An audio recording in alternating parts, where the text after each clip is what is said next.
Friends welcome back to my YouTube channel. हमारा ये जो सीरीज चल रहा है one shot revision series class 10th physics के लिए, today going to deal with the chapter 12 which is the magnetic effects of electric current. बच्चों, हमने पिछले चैप्टर में हमने heating effects of electric current पढ़ा था।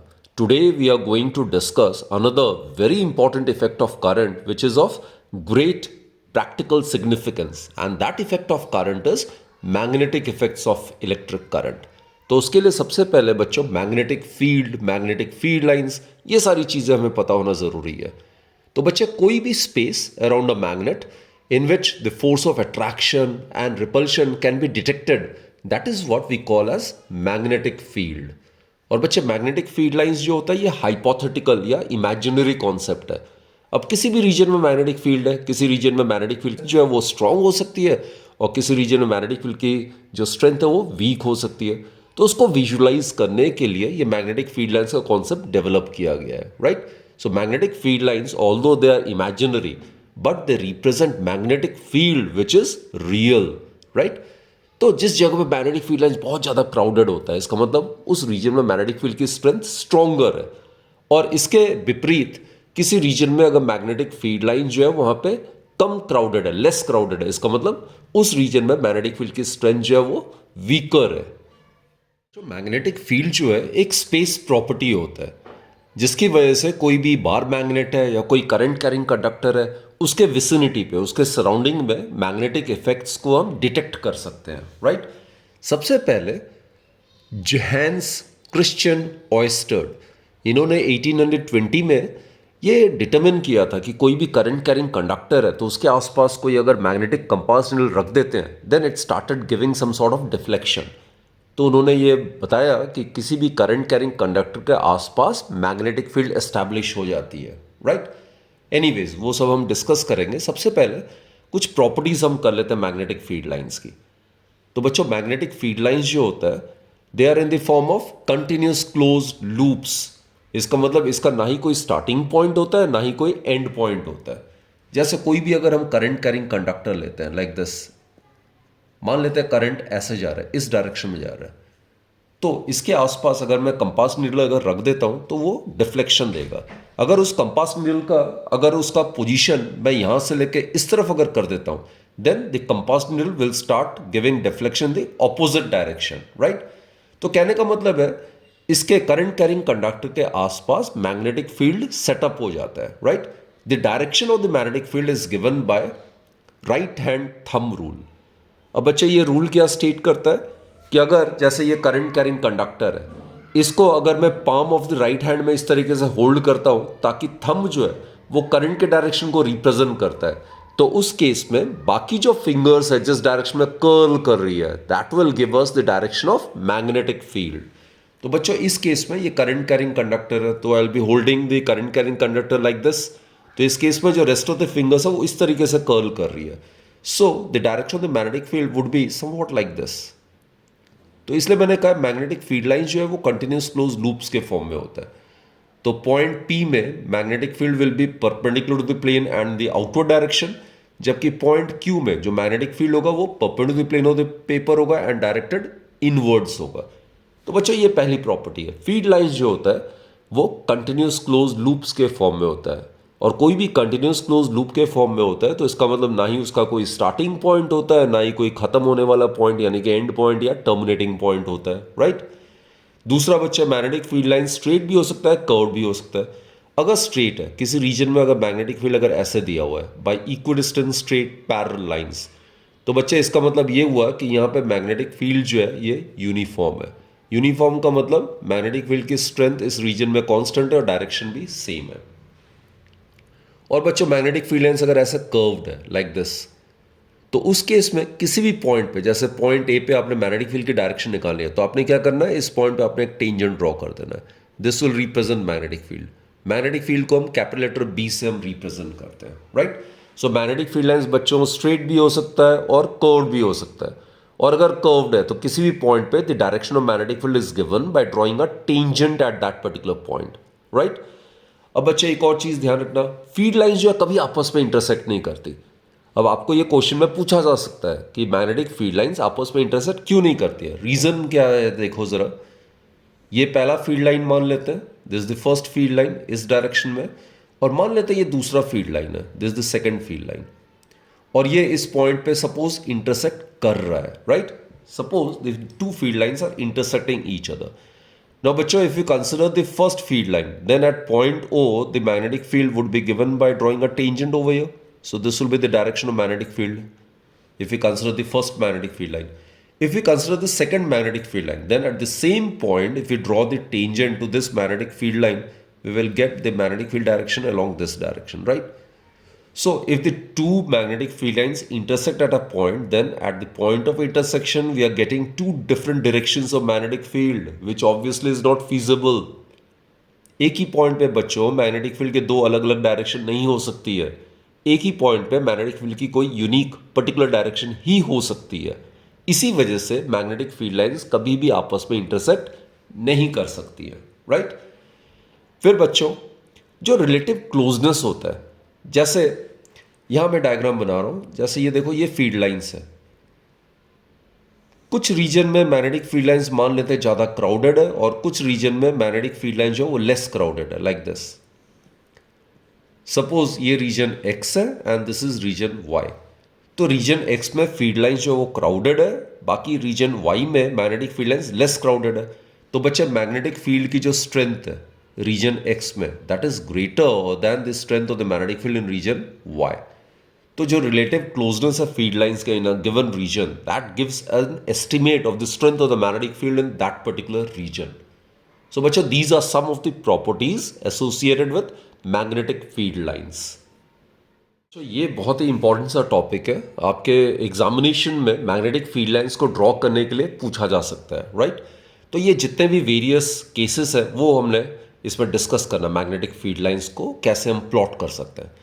पहला केस है किसी भी स्ट्रेट करंट कैरिंग कंडक्टर के लिए मैग्नेटिक फील्ड लाइंस को प्लॉट करना है। बच्चे, ये जो है it's a current carrying conductor, और इस केस में करंट इस डायरेक्शन में जा रहा है and this is any horizontal plane मैंने बनाया हुआ है। और मैंने बताया कि magnetic field lines continuous close loop में होता है, और रूल क्या होता है बच्चे, करंट इस डायरेक्शन में जा रहा है, तो you will hold this current carrying conductor in the palm of your right hand in such a manner that the thumb indicates towards the direction of the flow of current. In that case, the direction in which the rest of the fingers curl, that gives the direction of the magnetic field. तो इस case में बच्चे curl इस तरफ कर रहा है, like this. तो this is the direction of the magnetic field line. This is the direction, right? तो जैसे मैंने कहा, मैग्नेटिक फील्ड लाइन जो है वो कंटिन्यूस क्लोज लूप्स के फॉर्म में होता है। तो इसमें ना ही कोई स्टार्टिंग पॉइंट होता है, ना ही कोई एंड पॉइंट होता है। तो करंट कैरिंग कंडक्टर अगर इस डायरेक्शन में करंट जा रहा है तो फील्ड लाइंस की डायरेक्शन इस तरीके से होगी, राइट। ओके, नाउ अब मैं यही स्ट्रेट करंट कैरिंग कंडक्टर है, इसकी डायरेक्शन हम चेंज कर देते हैं। तो अगर मैं डायरेक्शन चेंज कर दूंगा तो फील्ड लाइंस की डायरेक्शन भी चेंज हो जाएगी। Now again let's apply this. आप ऐसे अप्लाई करोगे उल्टे डायरेक्शन में, थंब जो है वो करंट के डायरेक्शन को रिप्रेजेंट कर रहा है, तो बाकी जो फिंगर्स है जिस डायरेक्शन में कर्ल कर रही है that will represent the direction of the magnetic field. तो इस केस में बच्चों the direction will be like this. आप चेक कर लो, खुद ही ये रूल अप्लाई करो and you can check it like this. So direction of the magnetic field lines will get changed. इसीलिए अगर कंपास नीडल को अगर यहाँ पे रखते हैं तो अगर वो डायरेक्शन राइट की तरफ डिफ्लेक्शन दे रहा है, तो उसको अगर दूसरी तरफ रखेंगे वायर, करंट कैरिंग वायर के, तो it will start deflection the opposite direction, right. एक पॉइंट से मैग्नेटिक फील्ड लाइंस अगर बाहर आती हुए नजर आएगी तो दूसरे पॉइंट पे उसके दूसरी तरफ मैग्नेटिक फील्ड लाइंस अंदर जाते हुए नजर आएगी। So these are the two plot of magnetic field lines due to a straight current carrying conductor, right. अब बच्चे, कोई भी करंट कैरिंग लूप है उसके कारण मैग्नेटिक फील्ड लाइंस कैसे होगा वो हम प्लॉट कर लेते हैं। तो this is a current carrying loop और ये सोर्स से कनेक्टेड है। तो करंट जो है उसकी डायरेक्शन क्या होती है, फ्रॉम पॉजिटिव टर्मिनल, ये रहा, ये positive terminal to negative terminal, this the direction the current. और ये हॉरिजॉन्टल प्लेन है, यहाँ पे मैं मैग्नेटिक फील्ड लाइंस ड्रॉ करने की कोशिश करूंगा। तो यहाँ पे करंट इस डायरेक्शन में जा रहा है, तो फील्ड लाइंस यही वाला रूल अप्लाई करो लाइक दिस। तो यहाँ पे इस डायरेक्शन में होगा फील्ड लाइंस, सेम रूल आप अप्लाई करो, it will be like this, right. जबकि यहां पे करंट इस तरफ आ रहा है ऑपोजिट डायरेक्शन में, तो इसमें इस तरीके से अप्लाई करो। तो इस केस में मैग्नेटिक फील्ड लाइंस जो होगा it will B along this direction. तो कहने का मतलब है ये वाला जो फेस ऑफ द लूप है इसमें मैग्नेटिक फील्ड लाइंस ऐसे एंटर करता हुआ नजर आएगा, इस फेस में मैग्नेटिक फील्ड लाइंस एंटर करता हुआ नजर आएगा लाइक दिस।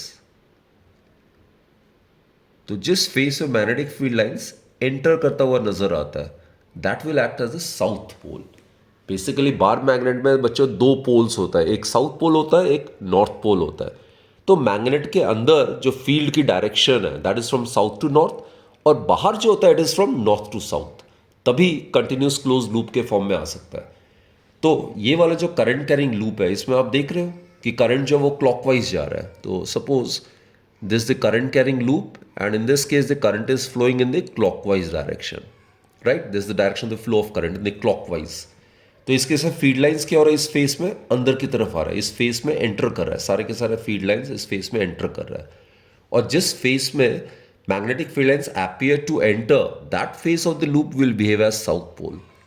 तो बच्चे the current carrying loop in which the current appears to be flowing in the clockwise direction that phase will behave as south pole, right? जबकि दूसरी तरफ इसी करंट कैरिंग लूप में अगर मैं सेल या सोर्स की पोलैरिटी अगर मैं चेंज कर देता हूं तो अब करंट की डायरेक्शन रिवर्स हो जाएगी, राइट? पहले अगर करंट क्लॉकवाइज जा रहा था तो अब करंट जो है एंटी क्लॉकवाइज जाएगी। तो अगर एंटी क्लॉकवाइज जा रहा है तो यही वाला रूल अप्लाई करो, मैग्नेटिक फील्ड लाइंस का आपको डायरेक्शन मिल जाएगा। तो इस केस में इस लूप से, करंट कैरिंग लूप से सारे के सारे फील्ड लाइंस इस फेस से बाहर की तरफ आते हुए नजर आएगी like this. So it will appear to be coming outwards. इसमें सारे के सारे फील्ड लाइंस देखो आप ऐसे बाहर की तरफ आ रहा है लाइक दिस, बाहर की तरफ आ रहा है। तो this is the direction of the field lines. और ज्यादा मैं यहां पे कर देता हूं। तो this face of the loop will behave as a north pole. North pole से हमेशा फील्ड लाइंस बाहर की तरफ आती है। तो point to be noted is that in a current carrying loop, whether it's a circular loop, whether it's a rectangular, square loop, loop closed होना चाहिए बस। लूप का शेप कुछ भी हो सकता है। अगर उस लूप में करंट अगर एंटी क्लॉकवाइज जा रहा है, this is the current flowing in the anti clockwise direction, तो हमने क्या देखा बच्चों, इस फेस ऑफ द लूप से मैग्नेटिक फील्ड लाइंस बाहर की तरफ आ रहा है। बाहर की तरफ आ रहा है मतलब this face of the loop will behave as north pole, right? तो कोई भी करंट कैरिंग लूप अगर है ना तो उसका एक फेस साउथ पोल का काम करेगा, दूसरा फेस नॉर्थ पोल का काम करेगा। कहने का मतलब है बच्चों, कोई भी करंट कैरिंग लूप एक मैग्नेट की तरह बिहेव करता है जिसमें नॉर्थ पोल भी होता है और साउथ पोल भी होता है। दोनों पोल की स्ट्रेंथ इक्वल होती है लेकिन दोनों अलग अलग नेचर के होते हैं, अपोजिंग नेचर का होता है। So each and every current carrying loop behave as a magnetic dipole. Dipole का मतलब होता है जिसमें दो इक्वल एंड ऑपोजिट पोल्स होते हैं। So current carrying loop behaves as a magnet. तो ये बार मैग्नेट की बात कर लेते हैं। इसमें दो पोल्स होते हैं, right? Poles are those regions near the end points, not exactly the end points, near the end points where the magnetic force of attraction due to the bar magnet is maximum. तो उनको हम poles कहते हैं। मान लेते हैं ये south pole है, this is south pole and this is the north pole of the bar magnet. तो बच्चों अंदर जो होती है बार मैग्नेट के अंदर मैग्नेटिक फील्ड लाइंस की डायरेक्शन क्या होती है? South to north. Inside the direction the magnetic field line is from south to north. Outside बच्चों it is from north to south. So that is why it is in the form of continuous close loop. इसका ना ही कोई starting point होता है ना ही कोई and point होता है। तो मैग्नेट के अंदर फील्ड लाइन की डायरेक्शन होती है साउथ टू नॉर्थ, बाहर जो होती है बच्चों वो होती है north to south like this. तो देखो साउथ में फील्ड लाइंस एंटर करता हुआ नजर आएगा आपको और नॉर्थ पोल से फील्ड लाइंस जो है वो बाहर जाते हुए आपको नजर आएगा लाइक। अब बच्चों ये सोलेनॉइड है। अब सोलेनॉइड क्या होता है? ये एक अरेंजमेंट होता है जिसमें कोई भी इंसुलेटिंग मटेरियल होता है, प्लास्टिक ट्यूब होता है या सिलेंड्रिकल कार्डबोर्ड का होता है, जिसके ऊपर इंसुलेटेड कॉपर वायर को हम वूंड करते हैं, राइट? और इसकी लेंथ जो होती है उसके डायमीटर से बड़ी होती है, तो इसको हम सोलेनॉइड कह सकते हैं। अब इसमें हम करंट को फ्लो कराते हैं। ये सोर्स से कनेक्ट किया हुआ है, स्विच को क्लोज कर दिया तो करंट इस डायरेक्शन में फ्लो कर रहा है, राइट? सो सपोज करंट को हम पास कराते हैं इस सोलेनॉइड से। तो अगर आप इस फेस से देखोगे, यहां से अगर देखोगे तो current will appear to be flowing in the clockwise direction. और अभी अभी हमने डिस्कस किया था that face of the loop through which current appears to be flowing in the clockwise direction that will behave as south polarity. तो ये south पोल की तरह बिहेव करेगा। ऑब्वियसली अगर मैं यहां से देखूं, इस वाले एंड से अगर देखूं, तो current will appear to be flowing in the anti clockwise direction. तो बच्चों this face of the loop will behave as north polarity, right. तो इसकी मैग्नेटिक फील्ड लाइंस अगर मैं बनाऊं तो it will be like this. अंदर जो होगी it will be from south to north, बाहर जो होगी it will be from north to south. तो इसकी जो मैग्नेटिक फील्ड लाइंस है करंट कैरिंग सोलेनॉइड का, ये बिल्कुल आइडेंटिकल होगा as that of a bar magnet. तो बच्चों कहने का मतलब है कोई भी current carrying solenoid it will behave as a bar magnet. देखो इन दोनों की मैग्नेटिक फील्ड लाइंस बिल्कुल आइडेंटिकल है। और बच्चों अगर ये लॉन्ग करंट कैरिंग सोलेनॉइड लेते हैं तो इसके अंदर जो मैग्नेटिक फील्ड लाइंस है लगभग स्ट्रेट, इक्विडिस्टेंट और पैरेलल होगा। और मैंने पहले ही आपको बताया हुआ है जब कभी भी मैग्नेटिक फील्ड लाइंस को स्ट्रेट, पैरेलल, इक्विडिस्टेंट लाइन से अगर रिप्रेजेंट करते हो that it represents uniform magnetic field. Uniform magnetic field का मतलब इसके किसी पॉइंट में मैग्नेटिक फील्ड की स्ट्रेंथ जो होगी वो सेम होगी और डायरेक्शन भी सेम होगी। So that is when the magnetic field is said to be uniform. तो बच्चों बार मैग्नेट के कारण फील्ड लाइंस और करंट कैरिंग सोलेनॉइड के कारण फील्ड लाइंस ये दोनों आइडेंटिकल है। So a current carrying solenoid does behave as a bar magnet. दोबारा से रिकैप कर लेते हैं। किसी भी करंट कैरिंग कंडक्टर के आसपास अगर कंपास नीडल अगर रखते हो, magnetic compass needle, it will show some sort of deflection indicating the presence of magnetic field around the vicinity of a current carrying conductor. और ये इफेक्ट को हम मैग्नेटिक इफेक्ट्स ऑफ करंट कहते हैं और इसको हैंस क्रिश्चियन ऑयस्टर ने इसको सबसे पहले स्टडी किया था, राइट। अब ये पाया गया बच्चों करंट की अगर स्ट्रेंथ अगर बढ़ा देते हैं कंडक्टर से तो ये पाया गया यहाँ पे जो मैग्नेटिक कंपास नीडल है वो बहुत ज़्यादा अप्रिशिएबल या बहुत ज़्यादा डिफ्लेक्शन देती है। तो इससे हम ये कंक्लूड कर सकते हैं जो मैग्नेटिक फील्ड की जो स्ट्रेंथ है that is directly proportional to the current flowing through the conductor. Current conductor से अगर बढ़ा देते हैं तो मैग्नेटिक फील्ड किसी पॉइंट पे उसकी स्ट्रेंथ बढ़ जाएगी, राइट। अगर current which is made to flow through a conductor is made twice the magnetic field at a point, its strength will also get increased to twice. So it is directly proportional to the current flowing through the conductor, right? और आपको पता है current की direction अगर मैं change कर देता हूं तो मैग्नेटिक फील्ड लाइंस की डायरेक्शन भी चेंज हो जाएगी। और direction it's given by this rule, right, right hand thumb rule. ये बार बार मैं एक्सप्लेन कर चुका हूं, ये स्टेटमेंट भी आपको याद रखना है। अगर करंट कैरिंग कंडक्टर को if we hold in the palm of the right hand such that the thumb represents the direction of the current, then the direction in which the rest of the fingers curl that gives the direction of magnetic field, right? और दूसरा बच्चों अगर observation point पहले मैं यहां पे रखता हूं ऑब्जर्वेशन पॉइंट को और फिर दूर में ले जाता हूं, जैसे जैसे इस करंट कैरिंग कंडक्टर से ऑब्जर्वेशन पॉइंट में दूर लेके जाऊंगा वैसे वैसे स्ट्रेंथ ऑफ मैग्नेटिक फील्ड कम होती जाएगी, राइट। तो डिस्टेंस अगर ट्वाइस कर दूंगा तो मैग्नेटिक फील्ड की स्ट्रेंथ हाफ हो जाती है। तो कहने का मतलब है the strength of magnetic field at a point due to a current carrying conductor is inversely proportional to the distance of that point from the straight current carrying conductor.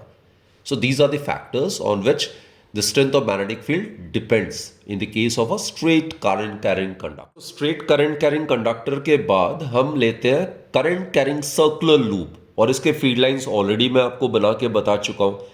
इसमें आपको ये भी बता चुका हूं कोई भी करंट कैरिंग लूप अगर उसमें current appears to be flowing in the clockwise direction तो उस फेस में मैग्नेटिक फील्ड लाइंस एंटर करते हुए नजर आएंगी, यानी कि that face of the loop will behave as south pole, while the other face of the loop through which the current appears to be flowing in the anti clockwise direction, वहां से बच्चों magnetic field lines बाहर की तरफ आते हुए हमें नजर आएंगी, यानी कि that face of the loop will behave as north पोल।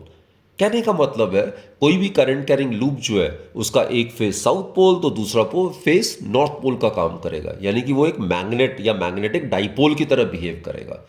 और इसमें भी बच्चों जो स्ट्रेंथ है मैग्नेटिक फील्ड की जो स्ट्रेंथ है सेंटर ऑफ द लूप में तो वो किसके डायरेक्टली प्रोपोर्शनल है, करंट के।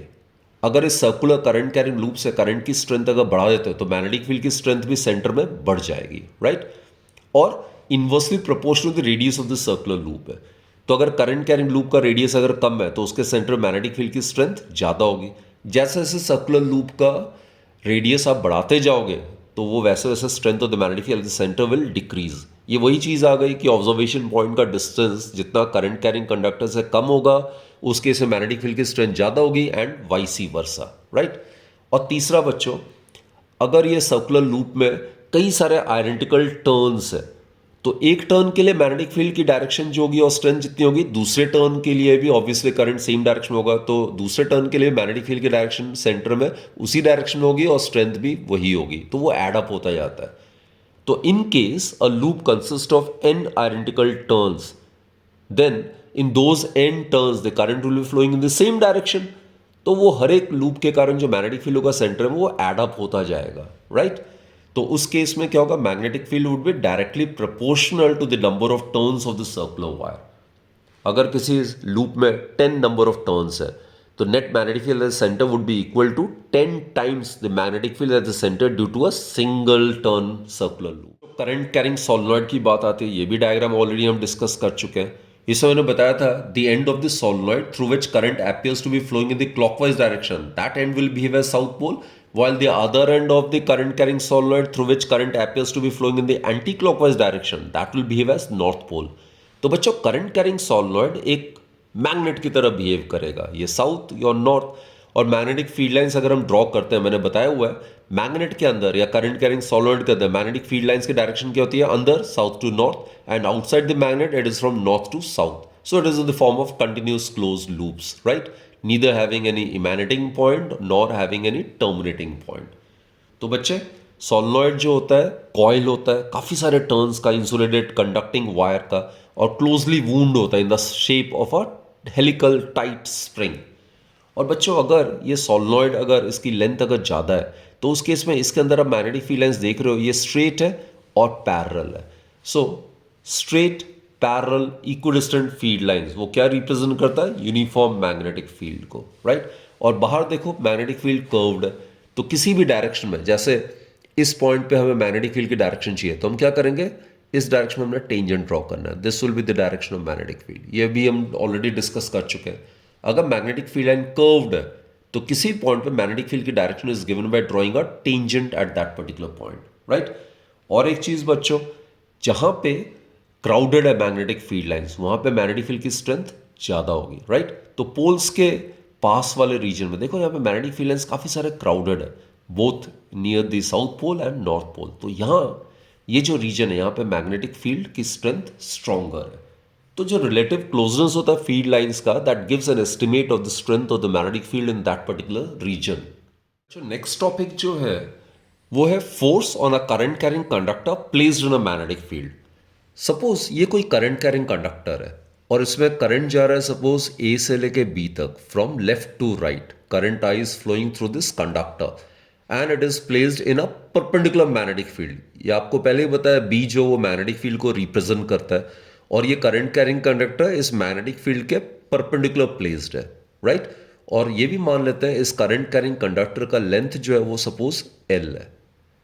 तो बच्चा ये पाया गया कि ये करंट कैरिंग कंडक्टर जो है इस परपेंडिकुलर मैग्नेटिक फील्ड के इन्फ्लुएंस में फोर्स एक्सपीरियंस करता है और उसको मैग्नेटिक फोर्स कहते हैं। और एक्सपेरिमेंटली ये पाया गया कि ये जो मैग्नेटिक फोर्स एक्सपीरियंस करेगा current carrying conductor under the influence of magnetic field, ये इसके strength of the magnetic field पे डिपेंड करेगा। अगर मैग्नेटिक फील्ड की स्ट्रेंथ ज्यादा है तो ये करंट कैरिंग कंडक्टर ज्यादा फोर्स एक्सपीरियंस करेगा, राइट। देन बच्चे ये जो मैग्नेटिक फोर्स एक्सपीरियंस करेगा करंट कैरिंग कंडक्टर, इस बात पे भी निर्भर करता है कि उस कंडक्टर से कितना करंट हम फ्लो करा रहे हैं। The more the current is made to pass through the conductor, the greater will be the magnetic force experience by this conductor under the influence of this perpendicular magnetic field. And बच्चों तीसरा, ये जो conductor का जो length है इसके भी directly proportional है। The greater the length of the current carrying conductor, the more will be the magnetic force experienced by the conductor under the influence of this magnetic field।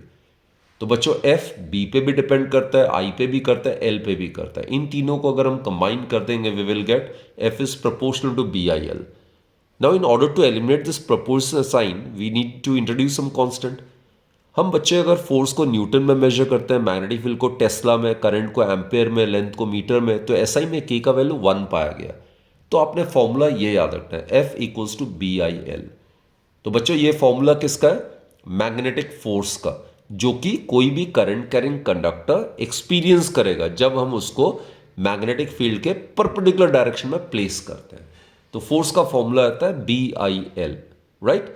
तो अब हम देखते हैं कि मैग्नेटिक फील्ड को कैसे हम डिफाइन कर सकते हैं। तो बच्चों इसको टर्म्स को रीअरेंज करके B को आप F/IL लिख सकते हो। अगर आई का वैल्यू 1 एम्पेयर लिख देते हो, एल का वैल्यू 1 मीटर लिख देते हो, तो बी एफ के इक्वल हो जाएगा। तो इस तरीके से हम मैग्नेटिक फील्ड को डिफाइन कर सकते हैं। तो मैग्नेटिक फील्ड क्या हो जाएगा? मैग्नेटिक फोर्स के इक्वल हो जाएगा, जो कि कोई भी करंट कैरिंग कंडक्टर जिसकी लेंथ 1 मीटर है और जिसमें से 1 एम्पेयर करंट फ्लो कर रहा है वो एक्सपीरियंस करेगा, right? So magnetic field is numerically equal to the magnetic force experienced by a current carrying conductor having unit length and unit current flowing through it when placed under the influence of perpendicular magnetic field. Now, regarding the unit of magnetic field, बच्चों मैंने बताया ऐसा unit जो होता है magnetic field का उसको हम टेस्ला कैपिटल लेटर टी से डिनोट करते हैं। और बी का फॉर्मूला क्या होता है? F over I L. इसी को रीअरेंज कर लो टर्म्स को। अब एफ क्या होगा? इसकी ऐसा यूनिट न्यूटन, करंट की ऐसा यूनिट एम्पियर, लेंथ की ऐसा यूनिट मीटर। तो बच्चों 1 टेस्ला होता है न्यूटन पर एम्पियर पर मीटर। और 1 टेस्ला वो मैग्नेटिक फील्ड होता है जब 1 मीटर करंट कैरिंग कंडक्टर जो कि 1 एम्पियर करंट फ्लो कर रहा है उससे, तो वो जब 1 न्यूटन का फोर्स एक्सपीरियंस करता है, राइट? जब वो मैग्नेटिक फील्ड के परपेंडिकुलर हो तो। So 1 tesla is defined as that magnetic field if 1 meter long conductor carrying current of 1 ampere experiences a force of 1 Newton when placed under the influence of perpendicular magnetic field. So that is how 1 Tesla may be defined. तो बच्चे ये ध्यान रखना, ये formula this again very important from examination point of view. This is the formula for the magnetic force experienced by a current carrying conductor under the influence of perpendicular magnetic field, right? अब बच्चे force आपको पता है ये vector quantity होता है। Vector quantity में magnitude भी होता है, डायरेक्शन भी होता है। तो मैग्नीट्यूड तो हमने निकाल लिया। अब फोर्स की जो डायरेक्शन है that is given by Fleming's left hand rule, वो अभी हमने डिस्कस करना है। बच्चे जो मैग्नेटिक फोर्स एक्सपीरियंस करता है current carrying conductor under the influence of magnetic field, उसकी डायरेक्शन जैसे मैंने कहा है it is given by Fleming's left hand rule. तो ऑब्वियसली आपने अपने लेफ्ट हैंड को ही लेके आना है, यूज करना है। तो लेफ्ट हैंड में क्या है? This is thumb, this is fore finger and this is central finger. तो आप बच्चों एफ बी आई याद रखना, right? F represents the force that is represent by the thumb. B जो है वो मैग्नेटिक फील्ड है जो कि फोर फिंगर रिप्रेजेंट कर रहा है, और जो सेंट्रल फिंगर है that represents the direction of the current. तो बच्चे ये रूल स्टेट क्या करता है? Fleming's left hand rule state करता है कि if you stretch the thumb, the four finger and the central finger of your left hand such that they are mutually perpendicular to each other, ये तीनों आपस में परपेंडिकुलर होना चाहिए। तो उस केस में याद रखना एफ बी आई, यानी कि अगर सेंट्रल फिंगर करंट के डायरेक्शन को रिप्रेजेंट करता है, फोर फिंगर अगर मैग्नेटिक फील्ड के डायरेक्शन को रिप्रेजेंट करता है, तो थंब जो होगा it will represent the direction of the magnetic force experienced by the current carrying conductor, right? So that's the statement of Fleming's left hand rule. अब बच्चे ये दो एनालॉजी है, ये दो एग्जांपल्स है जहां पे हम ये रूल अप्लाई करके देखेंगे मैग्नेटिक फोर्स कहां एक्ट कर रहा है। ये नॉर्थ पोल है, ये साउथ पोल है, राइट? तो मैग्नेटिक फील्ड की डायरेक्शन जो होगी north to south, clear? And this is a current carrying conductor. ये मान लेते हैं ए बी है करंट कैरिंग कंडक्टर जिसमें करंट फ्लो कर रहा है ए से लेके बी तक। तो देखते हैं यहाँ पे ये मैग्नेटिक फोर्स कैसे एक्सपीरियंस करेगा, कैसे आ रही है अपवर्ड डायरेक्शन में। So let's check it out. This Fleming's left hand rule. तो देखो ये एफ है, ये बी है, right? This magnetic field. Magnetic field क्या है? नॉर्थ टू साउथ, वही इंडिकेट कर रहा है ये मैग्नेटिक फील्ड को। और ये करंट इंडिकेट कर रहा है ए टू बी, ये इसी तरफ आ रहा है करंट जो है ए टू बी। तो थंब किस तरफ रिप्रेजेंट कर रहा है? In the upward direction, like this. So this is the magnetic force experienced by this current carrying conductor. अब बच्चे अगला देख लो यहाँ पे। इस केस में क्या किया है मैंने? इसमें करंट की डायरेक्शन मैंने चेंज कर दी। पहले ए टू बी आ रहा था, now the direction of the current is from B to A. तो मैग्नेटिक फील्ड की डायरेक्शन सेम ही है फ्रॉम नॉर्थ टू साउथ। तो चेक करते हैं यहाँ पे फ्लेमिंग्स लेफ्ट हैंड रूल। ये Fleming's left hand rule, this is the thing. ये तीनों उंगलियां मैंने स्ट्रेच किया ताकि ये आपस में परपेंडिकुलर हो। थंब फोर्स को रिप्रेजेंट करता है, फोर फिंगर मैग्नेटिक फील्ड को, और सेंट्रल फिंगर करंट को। तो बच्चे इसमें करंट जो है वो इस तरफ जा रहा है बी टू ए, तो इसको आपने उल्टा करना है, लाइक दिस, इस तरफ जा रहा है। तो देखो ये अगर मैं ऐसे करता हूं तो कैसे जा रहा है? ये मैग्नेटिक फील्ड की डायरेक्शन नॉर्थ टू साउथ, ये करंट की डायरेक्शन। तो थंब जो वो अंदर की तरफ इंडिकेट कर रहा है, ये रहा, ये फोर्स को रिप्रेजेंट कर रहा है थंब जो है, right? So by making use of Fleming's left hand rule you can easily determine the direction of the magnetic force experienced by a current carrying conductor under the influence of perpendicular magnetic field, right? तो ये मैंने diagrammatically represent किया। ये बच्चों left hand है, ये left hand का thumb, fore finger और सेंट्रल फिंगर है। तो FBI आपने याद रखना है, ठीक है। And all the three fingers must be mutually perpendicular to each other. Thumb अगर फोर्स को रिप्रेजेंट कर रहा है, फोर फिंगर मैग्नेटिक फील्ड को कर रहा है, तो central finger flow of current in the conductor को रिप्रेजेंट कर रहा है। Just for practice, let's deal some very good questions, NCERT textual questions, right? First question है बच्चों, magnetic field in a given region uniform है, आपने magnetic field lines draw करना है, यूनिफॉर्म मैग्नेटिक फील्ड और नॉन यूनिफॉर्म मैग्नेटिक फील्ड दोनों के लिए। तो यूनिफॉर्म मैग्नेटिक फील्ड मैंने आपको पहले ही बताया था, इसको हम रिप्रेजेंट करते हैं इक्विडिस्टेंट पैरेलल लाइन से। और नॉन यूनिफॉर्म मैग्नेटिक फील्ड में कहीं पे मैग्नेटिक फील्ड लाइंस को थोड़ा क्राउडेड शो करो और किसी रीजन में मैग्नेटिक फील्ड लाइंस को थोड़ा लेस क्राउडेड शो करो।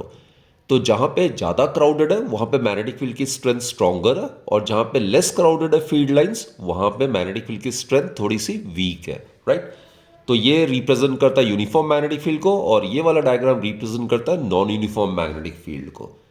अगला क्वेश्चन बच्चों, magnetic field inside a long solenoid current carrying current is, ये हमें पता ही है। अंदर जो है लॉन्ग करंट कैरिंग सोलेनॉइड के अंदर मैग्नेटिक फील्ड लाइन जो होता है वो स्ट्रेट होता है, इक्विडिस्टेंट होता है, पैरेलल होता है। और जहां पे ये सारी चीजें हैं तो वो किसको रिप्रेजेंट करता है, यूनिफॉर्म मैग्नेटिक फील्ड को।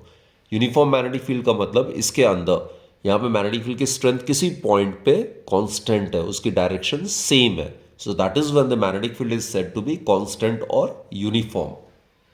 नेक्स्ट क्वेश्चन आता है बच्चे, which is the property of a proton which can change when it moves freely in a magnetic field. अब प्रोटॉन चार्ज पार्टिकल है, जैसे ही ये मैग्नेटिक फील्ड के इन्फ्लुएंस में आएगा और अगर परपेंडिकुलर डायरेक्शन में अगर एंटर करता है तो ऑब्वियसली वो मैग्नेटिक फोर्स एक्सपीरियंस करेगा।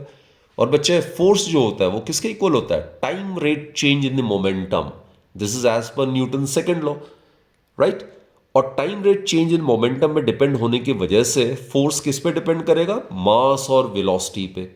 यानी कि मैग्नेटिक फोर्स एक्सपीरियंस करने की वजह से प्रोटॉन की मास और velocity it will change, right. तो इसमें ये दोनों क्वांटिटीज आ जाएगा।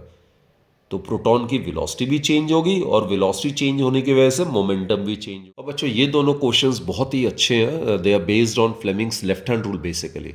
अब देखते हैं, एक पॉजिटिव चार्ज पार्टिकल है अल्फा, अल्फा पार्टिकल को हम He42 से रिप्रेजेंट कर रहे हैं, राइट। तो ये पॉजिटिव चार्ज पार्टिकल है, it is projected towards west and is deflected towards north by a magnetic field. You are supposed to find out the direction of the magnetic field. तो बच्चे ये north south west east मान लो, और alpha particle जो है वो positive charge particle है, ये करंट की जो डायरेक्शन होगी उसी डायरेक्शन में पॉजिटिव चार्ज पार्टिकल मूव करता है, राइट। तो ये ईस्ट टू वेस्ट जा रहा है, ये alpha particle east to west जा रहा है, तो ये करंट के डायरेक्शन को रिप्रेजेंट कर रहा है मान लेते हैं। और मैग्नेटिक फील्ड जो है वो उसकी डायरेक्शन निकालनी है, और फोर्स कहाँ पे लग रहा है, नॉर्थ की तरफ, ये नॉर्थ की तरफ फोर्स लग रहा है। तो बच्चे फ्लेमिंग्स लेफ्ट हैंड रूल में FBI, अगर कोई तीन में से दो की डायरेक्शन अगर पता है तो तीसरे की डायरेक्शन हम आराम से निकाल सकते हैं, राइट। यहां पे हमें क्या पता है, यहां पे हमें फोर्स की डायरेक्शन पता है और करंट की डायरेक्शन पता है। तो देखते हैं मैग्नेटिक फील्ड की हमें डायरेक्शन चाहिए। जरा देखो, अगर हम हमने Fleming's left hand rule use करके अपने लेफ्ट हैंड को अगर मैं ऐसे रखता हूं, ये बच्चे थंब फोर्स है जो कि नॉर्थ की तरफ इंडिकेट करता है, ये सेंट्रल फिंगर है करंट की डायरेक्शन को रिप्रेजेंट कर रहा है, ये कहां से कहां जा रहा है, ईस्ट टू वेस्ट जा रहा है। तो ये जो है फोर फिंगर ये मैग्नेटिक फील्ड को रिप्रेजेंट कर रहा है, और किस तरफ आ रहा है, डायरेक्टेड आउटवर्ड। यानी कि मैग्नेटिक फील्ड की डायरेक्शन जो होगी वो परपेंडिकुलर टू द प्लेन होगा एंड डायरेक्टेड आउटवर्ड्स या डायरेक्टेड अपवर्ड्स, राइट। तो यहां पे मैग्नेटिक फील्ड की डायरेक्शन जो होगी it will be perpendicular to the plane, इस प्लेन ऑफ द पेपर के परपेंडिकुलर एंड डायरेक्टेड outwards या upwards like this. Okay, let's proceed to the next question. Imagine करो अपने आप को that you are sitting in a chamber with your back to one wall. आप यहाँ पे हो बच्चे, ये ऑब्जर्वर है और आप इस तरफ फेस किया हुआ है आपने, तो आपके पीछे ये दीवार है, right. And an electron beam moving horizontally from back wall towards the front wall. एक इलेक्ट्रॉन बीम है, कहां से कहां जा रहा है, बैक वॉल से लेके फ्रंट वॉल की तरफ। This is the direction of the electron beam. अब बच्चे आपको ध्यान होना चाहिए, electron beam negatively charge particle है, तो इलेक्ट्रॉन बीम अगर back wall to front wall जा रहा है तो जो करंट होगा इसकी वजह से that will be from front wall to back wall, right. तो करंट की डायरेक्शन ऐसी होनी चाहिए, like this, in the opposite direction as that of the movement of the electron. अब ये डिफ्लेक्ट होता है by strong magnetic field to your right side. मैं अगर ऐसे बैठा हूं, मेरे राइट साइड की तरफ अगर डिफ्लेक्ट हो रहा है, यानी कि मैग्नेटिक फोर्स की डायरेक्शन इस तरफ है, right, this is the direction of the magnetic force. तो हमने डायरेक्शन ऑफ मैग्नेटिक फील्ड निकालना है। अभी बच्चों मैंने आपसे कहा था कि फ्लेमिंग्स लेफ्ट हैंड रूल ही हम यूज करेंगे ऑब्वियसली, और यहां पे ए तीन में से दो की डायरेक्शन अगर हमें पता है तो तीसरा आराम से हम निकाल सकते हैं, राइट। तो यहां पे किसकी डायरेक्शन पता है, फोर्स का और करंट का। So this is current, current के डायरेक्शन जो है that is from front wall to back wall like this, right. अब यहां पे फोर्स की डायरेक्शन जो है it will be towards right, इस तरीके से। देखो अगर मैं ऐसे करता हूं तो ये जो थंब है बच्चों ये राइट की तरफ है, ठीक है। ये सेंट्रल फिंगर जो है वो करंट की डायरेक्शन रिप्रेजेंट कर रहा है। तो ये जो फोर फिंगर है ये इनवर्ड रिप्रेजेंट कर रहा है, ये अंदर की तरफ रिप्रेजेंट कर रहा है, जो कि मैग्नेटिक फील्ड की डायरेक्शन है। तो कहने का मतलब है फ्लेमिंग्स लेफ्ट हैंड रूल को अगर हम यूज करें और तीनों अगर परपेंडिकुलर हो, तीन में से दो की डायरेक्शन अगर पता है, then the direction of the third one can be easily determined. So in this case, the direction of the magnetic field would be perpendicular to the plane of the paper and directed inwards. अब बच्चों direct current के बारे में discuss कर लेते हैं। Direct current जो होता है that is basically one directional flow of electric charge, right. और इसके जो सोर्सेस है वो इलेक्ट्रोकेमिकल सेल्स होते हैं, जैसे सिंपल वोल्टेक सेल है या डेनियल सेल है, ड्राई सेल जो नॉर्मली हम डेली लाइफ में यूज करते हैं। These all are the prime examples of DC power. तो बच्चों अगर ग्राफिकली अगर डायरेक्ट करंट को अगर हम रिप्रेजेंट करना है तो it will be like this. Unidirectional होता है ये, यूनिडायरेक्शन का मतलब होता है सेम डायरेक्शन। सो एक्स एक्सिस जो है इसको टाइम से रिप्रेजेंट करते हैं and I stands for the current. तो अगर डीसी करंट को अगर हमने रिप्रेजेंट करना है तो नॉर्मली ये स्टडी होता है और इसकी एक ही डायरेक्शन होती है। So graph would be a straight line parallel to the time axis. So this represents an ideal steady DC current. अब बच्चों अगर ऑल्टरनेटिंग करंट की बात करते हैं तो ऑल्टरनेटिंग करंट मतलब क्या होता है, ये वो करंट होता है जो साइनसोडल नेचर का होता है। अब साइनसोडल नेचर का मतलब है वो करंट जिसकी मैग्नीट्यूड लगातार समय के साथ साथ चेंज होती रहती है और हर इक्वल इंटरवल ऑफ टाइम के बाद वो अपनी डायरेक्शन भी रिवर्स करता रहता है। तो इसी करंट को हम इस तरीके से रिप्रेजेंट कर सकते हैं, it is of sinusoidal nature. इसका मतलब साइन का ग्राफ जैसे होता है वैसे ही। तो एसी करंट को रिप्रेजेंट करने के लिए हम ट्रिग्नोमेट्रिक फंक्शन में साइन या कोसाइन का ग्राफ जो है उसको हम यूज कर सकते हैं क्योंकि वो पीरियोडिक नेचर के होते हैं। तो देखो बच्चे समय के साथ साथ करंट का मैग्नीट्यूड चेंज हो रहा है, ये इसका पीक वैल्यू होगा, फिर यहाँ जीरो हो जाता है और इतने इंटरवल के बाद, इतने समय के बाद ये अपनी डायरेक्शन को रिवर्स कर रहा है, फिर उतने ही समय के बाद फिर डायरेक्शन को रिवर्स कर रहा है। यानी कि ये वो करंट होता है जिसकी मैग्नीट्यूड लगातार समय के साथ साथ चेंज हो रही है और हर डेफिनेट इंटरवल ऑफ टाइम के बाद अपनी डायरेक्शन चेंज करता है। तो ये अगर जीरो है तो this is the time period, capital T, एक पूरा साइकिल कंप्लीट होता है and this is half the time period. So after every regular interval of time t/2 AC current it tends to reverse its direction. Capital T बच्चों यहाँ पे time period हो जाएगा। और इंडिया में जो फ्रीक्वेंसी है एसी की, फ्रीक्वेंसी को हम न्यू से डिनोट करते हैं, दैट इज 50 हर्ट्ज। और 50 हर्ट्ज का मतलब क्या हो जाएगा, ये एक साइकिल हो गया। तो ये 50 साइकिल्स कंप्लीट करता है इन 1 सेकेंड। तो एसी में जो हमारे घर में जो करंट आ रहा है that is alternating voltage, alternating current. तो फ्रीक्वेंसी कितनी है, 50 हर्ट्ज। एक्चुअली जो डोमेस्टिक पर्पस के लिए या अदरवाइज भी जो वोल्टेज आता है दैट इज एसी। और एसी का ये सिंबल होता है बच्चे, एसी सोर्स का, it's like this. Sinusoidal nature होता है तो इसको हम इस तरह से वेव फॉर्म में रिप्रेजेंट करते हैं। और जो हमारे घर में जो वोल्टेज आता है that is 220 volt AC and 50 hertz. ये ऑल्टरनेटिंग वोल्टेज है, राइट। ये इसकी आरएमएस वैल्यू है या इसका वर्चुअल वैल्यू है and this is the frequency of the AC source that is 50 hertz. आखिर में कुछ हम एसी के एडवांटेजेस भी डिस्कस कर लेते हैं ओवर डीसी, राइट।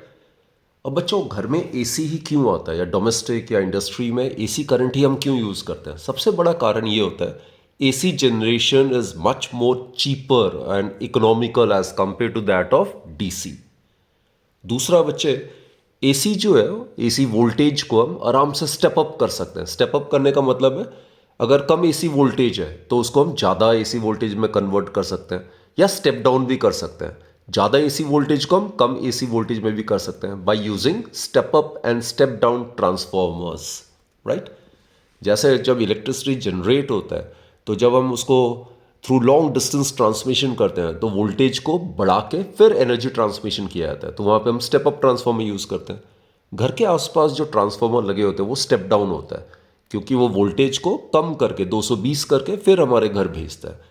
तो step up step down transformer से आराम से हम एसी वोल्टेजेस को बढ़ा सकते हैं या घटा सकते हैं, राइट। फिर बच्चे जैसे मैंने कहा एसी करंट, इसको हम बहुत दूर तक ट्रांसमिट कर सकते हैं बहुत ही कम एनर्जी लॉस में, and it is transmitted at high voltage so as to minimize the energy loss, right. और एसी करंट को आराम से हम डीसी में कन्वर्ट कर सकते हैं। अब देखो जो मोबाइल चार्ज करना है तो उसके लिए हम चार्जर कनेक्ट करते हैं। हमारे घर में 220 वोल्ट एसी आ रहा है, लेकिन वो जो एडॉप्टर होता है उसके अंदर क्या होता है, रेक्टिफायर होता है, that converts basically AC into DC. तो मोबाइल में डीसी करंट जाता है, right. So AC can be easily converted into DC by using rectifiers. So these are the advantages of AC over DC. Last topic है हमारा domestic electric circuits. जो electric power आता है ना घर में, that is supplied through overhead wires और through underground cables. अब बच्चों ये जो केबल होता है इसमें 3 सेपरेट इंसुलेटेड वायर्स होता है। एक होता है लाइव वायर, जिसको मैंने इससे रिप्रेजेंट किया है बोल्ड ब्लैक लाइन से, और ये इसके साथ साथ ये ब्लू लाइन से मैंने रिप्रेजेंट किया है L, it stands for live wire, ठीक है। दूसरा जो होता है बच्चों ये न्यूट्रल वायर है, ये मैंने ब्लैक डार्कन से रिप्रेजेंट किया है, और ये डॉटेड से जो मैंने रिप्रेजेंट किया ये होता है अर्थ वायर। तो केबल में 3 सेपरेट इंसुलेटेड वायर्स होते हैं and they are live wire, the neutral wire and the earth wire. Earth wire में नॉर्मली ग्रीन इंसुलेशन कवर होता है, राइट। अब बच्चों सुनो, ये आपका एनर्जी मीटर है, right, this is the energy meter. जो कंपनी जब ये फ्यूज लगाती है, मीटर से पहले एक फ्यूज भी होता है, ये कंपनी ही लगाती है, इलेक्ट्रिकल जो कंपनी आपको जो बिजली सप्लाई करती है, राइट। जो केबल होता है it is connected to the energy meter which records the electricity consumption of the house. और आपको पता है बच्चे commercial unit of electrical energy क्या होता है, किलो वाट आवर। इसको हम बॉट भी कहते हैं, बोर्ड ऑफ ट्रेड यूनिट।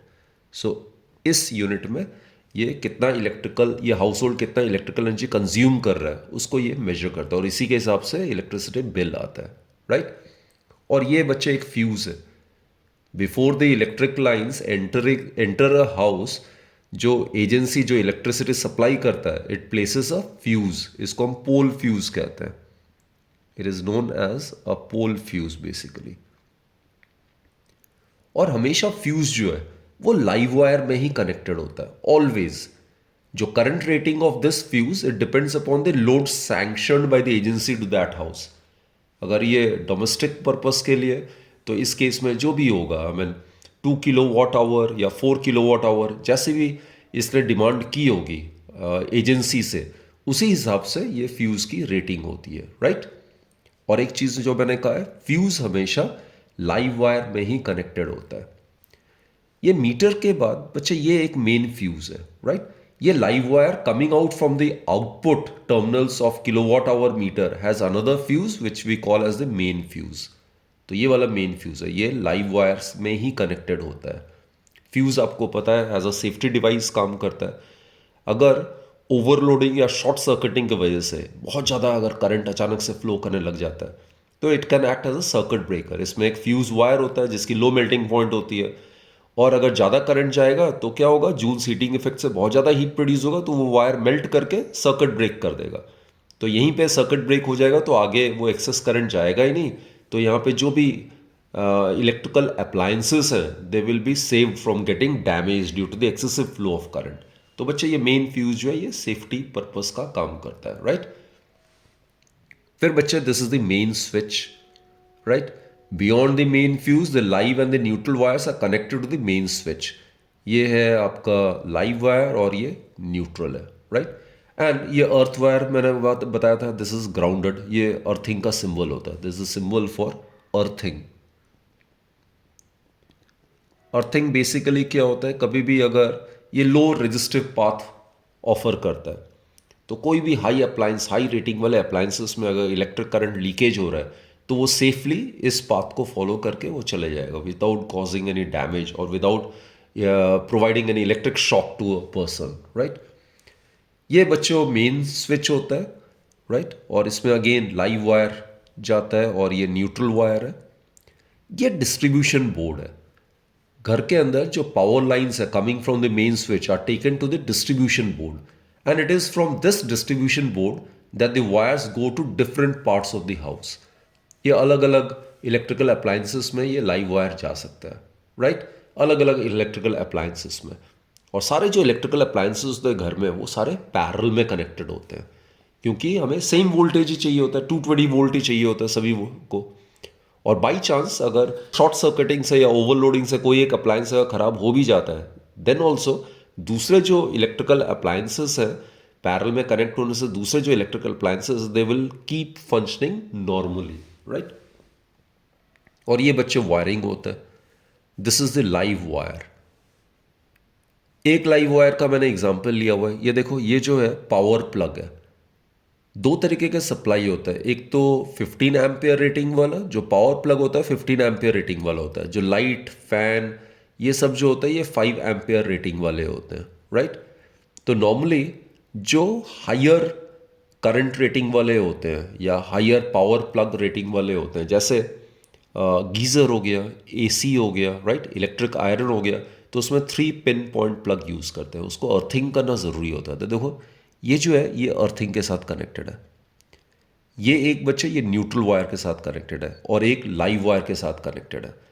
तो जो भी 15 एम्पियर रेटिंग वाले होते हैं डिवाइसेस उसमें 3 पिन पॉइंट प्लग हम यूज़ करते हैं, राइट। इसमें अर्थिंग होना ज़रूरी होता है। बाकी जो लाइट बल्ब होते हैं, फैन होते हैं, ये लो पावर रेटिंग वाले जो डिवाइसेस होते हैं they can be used in 5 ampere rating plugs, right. इसमें अर्थिंग नहीं होती जनरली। इसमें एक जो टर्मिनल है वो न्यूट्रल वायर और दूसरा लाइव वायर के साथ जाता है। And you can see these are the different branches, so they are connected in parallel. तो अगर डिवाइस अगर खराब हो भी जाता है या शॉर्ट सर्किटिंग कारण ये फंक्शन करना बंद कर देता है तो बाकी दो में नॉर्मली करंट फ्लो करेगा, सर्किट कंप्लीट होगा and they will keep on functioning normally. और ये लाइव वायर बच्चे ये जा रहा है टू अदर सर्किट्स। घर में कोई और इलेक्ट्रिकल अप्लायंसेस है तो उस तरफ जा रहा है, उस तरफ ये कनेक्ट हो जाएगा। So these live wires are going to other circuits, right.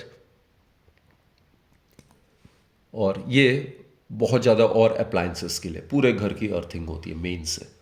Clear? So this is a typical domestic electric circuit.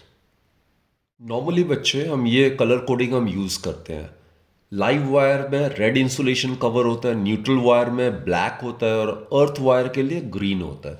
But as per the new international convention जो लाइव वायर होता है it has brown coloured insulation cover, where as neutral जो होता है it has blue colour insulation cover, right.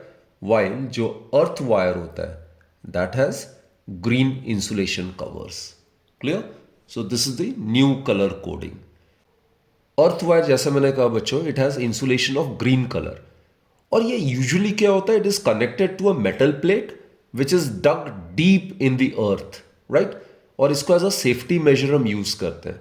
कुछ appliances ऐसे होते हैं जैसे इलेक्ट्रिक प्रेस होता है, टोस्टर होता है, टेबल फैन होता है, रेफ्रिजरेटर होता है जिसमें मेटेलिक बॉडी होता है। अब ये मेटेलिक बॉडी जो है इसको अर्थ वायर से हम कनेक्ट कर देते हैं। अब मेटेलिक बॉडी को अर्थ वायर से कनेक्ट करने का फायदा ये होता है कि ये low resistance conducting path offer करता है करंट को। तो बाई चांस अगर अप्लायंस में अगर लीकेज ऑफ करंट हो भी रहा है तो उस केस में ये आराम से अर्थ वायर के थ्रू सेफली चले जाएगा। तो इसमें जो यूजर है he may not get a severe electric shock. So that's the use of earthing, right. जो प्रीवियस चैप्टर में भी हमने ओवरलोडिंग, शॉर्ट सर्किटिंग के बारे में डिस्कस किया था। अभी भी एक बार मैं ये टर्म में क्लियर कर देता हूँ। Look, overloading can occur when the live wire, this is the live wire, and the neutral wire they come in direct contact. और ये कब हो सकता है? जब insulation of the wires is damaged और there is a fault in the appliance. अब insulation कैसे डैमेज हो सकता है? अगर बाई चांस बहुत ज़्यादा एक्सेस करंट अगर फ्लो करता है लाइव वायर से तो due to the heating effect क्या होगा, उसकी जो इंसुलेशन होगी वो पिघल जाएगी and then the live wire may come in direct contact with the neutral wire and that results into short circuiting बच्चों। अचानक सा करंट बढ़ जाता है, राइट? तो उस केस में इलेक्ट्रिक फ्यूज काम आता है। The use of an electric fuse prevents the electric circuit and the appliance from a possible damage by stopping the flow of unduly high electric current। तो ये एक सर्किट ब्रेकर का काम करता है बेसिकली। तो बच्चों, I am very very sure कि आपको ये अच्छी तरह से समझ में आ गया होगा। एक और चीज, ये ओवरलोडिंग जो है, it is sometimes caused by connecting too many appliances in a single socket. कई बार ये मल्टीप्लग यूज कर लेते हैं और एक ही सॉकेट में 3-4 अप्लायंसेस हम कनेक्ट कर देते हैं। Please we need to avoid this. तो बच्चों, इस सेशन के लिए इतना ही था। हमने पूरा ये चैप्टर, एक एक टॉपिक हमने पूरे डिटेल से डिस्कस कर लिया और अब ये खूब ढंग से तैयारी करो and prepare very well for your exams. From my side all the very best बच्चे। Do take very good care of yourself.